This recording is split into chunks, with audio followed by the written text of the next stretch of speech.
Something historic is breaking inside Germany, and the silence is the most alarming part. Factories that survived world wars are shutting down. Companies that defined German engineering are fleeing. Jobs that built the European middle class are disappearing, and yet almost nobody is talking about it. Not politicians, not mainstream media, not even most economists. Because acknowledging what's happening would mean admitting that Europe's strongest economy is no longer strong at all. Germany isn't slowing down, it's coming apart. And what's unfolding now may be the most important economic collapse Europe has faced in generations.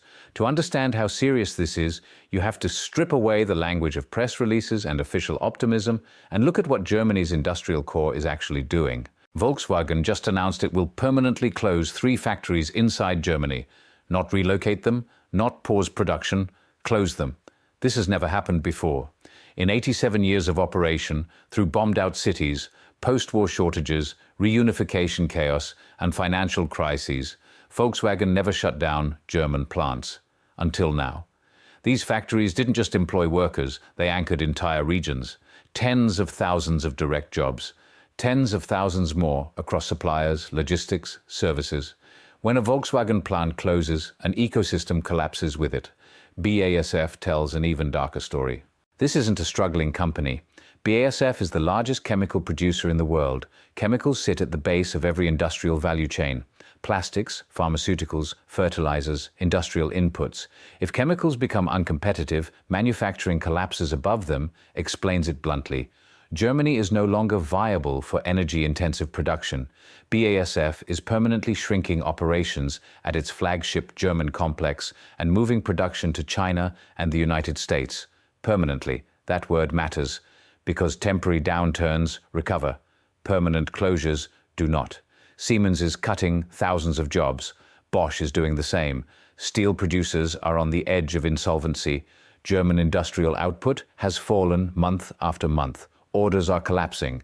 Capacity utilization is sinking. Factories exist, machines exist, workers exist, but production doesn't. This isn't a recession. Recessions are cyclical. They turn. This is deindustrialization, the systematic dismantling of productive capacity. Germany built its post-war success on manufacturing, high wages, strong unions, export dominance. The middle class existed because industry existed, and now the foundation is cracking. Energy is the core of the collapse. Germany shut down nuclear power, cheap, reliable, carbon-free, while betting everything on Russian gas and renewable expansion. When Russian gas disappeared, Germany was left with some of the highest industrial energy prices in the world. German factories now pay 3 to 4 times more for electricity than American factories, twice as much as Chinese ones. No amount of efficiency or engineering genius can overcome that math. You cannot compete globally when your energy costs are structurally higher than everyone else's. So companies do the only rational thing left. They leave. And that is what makes this moment irreversible. Once factories move, supply chains move, skilled labor migrates, capital follows, the industrial base hollows out. What remains is services trying to replace manufacturing wages, and they never do. Germany was supposed to be different, the disciplined economy, the engineering superpower, the anchor holding Europe together. That illusion is breaking, and the longer the silence continues, the worse the reckoning will be. The numbers make the collapse impossible to dismiss, which is exactly why they're being buried. Germany officially slipped into recession long ago. GDP contracted again, quarter after quarter. But GDP hides what's really happening because services are still limping along while industry is falling off a cliff. German industrial production is down by double digits year over year. Not a rounding error, not noise. A collapse on a scale usually associated with global financial crises or wartime disruption. Manufacturing capacity utilization has dropped below 80%. That means factories across Germany are sitting idle, machines not running, workers sent home, capital producing nothing. Every percentage point below full utilization represents billions in wasted investment. Orders, the lifeblood of future production, are collapsing even faster. New manufacturing orders are down nearly 15%. The pipeline isn't slowing, it's empty. Exports, the backbone of the German model, are shrinking.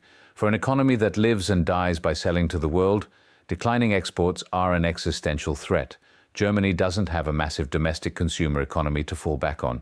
When exports fall, there is no safety net. Business confidence indices tell the same story. Germany's most trusted economic indicators have been declining relentlessly, not fluctuating, declining, month after month, year after year. This is what structural failure looks like. Volkswagen illustrates the mechanics perfectly. German labor costs are high. Regulations are strict. Energy is expensive. Environmental compliance is costly. Meanwhile, Chinese electric vehicle manufacturers produce cheaper cars, increasingly competitive on quality, with massive state support and far lower energy costs. Volkswagen's German EVs cost dramatically more to produce than Chinese competitors. That isn't a management failure, it's a structural one. So VW does what markets force it to do: cut jobs, close plants, move production. If Germany's largest employer cannot survive in Germany, who can? BASF's decision sends an even louder signal. Chemical production is foundational. Lose chemicals and everything above them becomes uncompetitive. BASF isn't experimenting. They are committing capital elsewhere. Once that happens, those jobs do not return. And this isn't isolated to big corporations. Small and medium-sized German manufacturers, the famous Mittelstand, depend on cheap energy, stable supply chains, and predictable demand. As anchor industries collapse, these companies lose customers, lose financing, and fail quietly.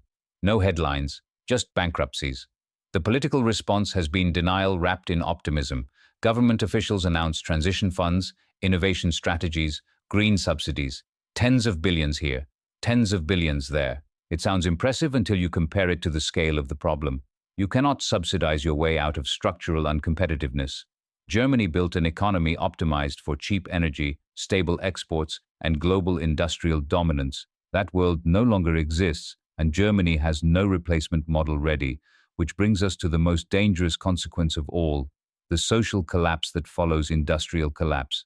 Industrial collapse doesn't stay inside factories. It spills outward into communities, politics, and social stability. Germany's manufacturing sector directly employs roughly 8 million people. Another 12 million depend on it indirectly through suppliers, logistics, services, and regional economies. When factories shut down, those numbers don't decline gently. They fall in waves. Right now, unemployment still looks manageable. That's the illusion phase. Layoffs take time to register. Severance delays the impact. Governments delay acknowledgement, but projections are unforgiving. As factory closures accelerate and suppliers fail, unemployment is expected to rise sharply. 7% becomes 8, 8 becomes 10. And these aren't low-wage service jobs disappearing. These are unionized, skilled, middle-class manufacturing jobs, the backbone of German social stability. When those jobs vanish, they are replaced with something weaker: lower-paid service work, temporary contracts, insecure employment. The German middle class, the pride of post-war Europe, begins to hollow out. Entire towns feel this first. Communities built around a single factory don't transition. They decay. Local businesses close, property values collapse, young people leave. What remains is resentment, the same pattern seen in the American Rust Belt and post-industrial Britain. Germany believed it had avoided this fate. It hadn't. And now the political consequences are accelerating. Regions hit hardest by industrial decline are turning toward radical alternatives. The far-right AfD party is surging precisely where factories are closing and jobs are disappearing. Their economic promises are simplistic, often unrealistic, but their message lands. They promise restoration. They promise reversal. They promise to undo everything people are being told is inevitable. History shows how this story ends. Economic collapse breeds political extremism. Extremism destabilizes institutions. Institutions fracture under pressure. Germany's history makes this pattern especially dangerous. The post-war German model was built explicitly to prevent this cycle: stable jobs, strong unions, industrial prosperity as social glue. That glue is dissolving, and here's the uncomfortable truth politicians won't say aloud: there is no painless fix. Reversing nuclear shutdowns is politically radioactive. Rolling back environmental regulations undermines decades of policy consensus. Cutting wages or weakening unions is socially explosive. Leaving the euro is unthinkable. Every path that might restore competitiveness is blocked by political, institutional, or cultural barriers.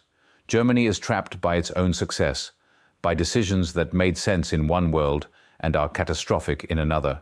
And when Germany stumbles, Europe doesn't remain standing. Because Germany isn't just another economy, it is the engine. When Germany falters, the shock doesn't stop at its borders. It radiates outward through Europe's entire economic system. Germany accounts for roughly a quarter of Eurozone GDP. Its trade surpluses have quietly financed European stability for decades. German industry anchored supply chains that stretched from Poland to Italy, from the Czech Republic to Spain. Cars assembled in Germany relied on parts from across the continent. Machinery exports supported factories far beyond German borders. As German production contracts, those networks unravel. Suppliers in Eastern Europe are already feeling it. Czech and Slovak auto parts manufacturers are cutting shifts. Polish industrial firms tied to German exports are seeing orders collapse. Italian component makers are filing for bankruptcy. What was sold as European integration is now transmitting industrial decline across borders. This is how a national crisis becomes a continental one. The euro itself is exposed. The common currency has always relied on German economic strength for credibility. Germany's discipline reassured markets. Germany's surplus stabilized imbalances. Germany's industrial base made the euro believable. A deindustrializing Germany changes that equation. As tax revenues fall and unemployment rises, Germany's fiscal position weakens. Its ability and willingness to backstop European institutions erodes. The burden shifts to weaker economies already struggling with debt. Markets notice. Bond spreads widen. Confidence frays. The European Central Bank faces impossible trade-offs between inflation control and financial stability. None of these pressures appear overnight, but they accumulate, quietly, relentlessly. Meanwhile, Europe's global influence shrinks. Economic power underpins diplomatic power. A continent without a strong industrial core loses leverage in trade negotiations, technology standards, climate diplomacy, and security alliances. Europe becomes reactive instead of decisive, and Germany's collapse accelerates that decline. What makes this moment uniquely dangerous is timing. Europe is facing intensifying competition from China, a fragmented relationship with the United States, energy insecurity, demographic decline, and geopolitical instability, all at once. Losing Germany's industrial engine in this environment isn't just bad luck. It's existential, yet public discourse remains strangely calm, optimistic even, because admitting the truth would mean acknowledging that Europe's economic model, built on German industry, cheap energy, and global trade, is no longer viable. The silence isn't ignorance, it's avoidance.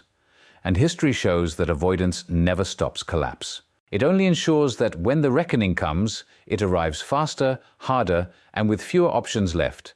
And here's the part that should make everyone uncomfortable. Germany's collapse is not finished. The biggest factory closures haven't happened yet. The worst job losses haven't shown up in the data yet. The real financial stress hasn't hit the banking system yet. Those are still ahead. When they arrive, the question won't be whether Germany can save itself. It will be whether Europe can survive a Germany that no longer works. Because once an industrial economy crosses a certain line, recovery isn't about stimulus or optimism. It's about rebuilding from a lower standard of living. That line is getting closer, and almost nobody is prepared for what comes after it. If you want to understand where Europe is actually heading, if you want to see the next cracks before they become headlines, and if you want to know who benefits when Germany falls, then stay here. Because this story isn't ending with Germany, it's only beginning.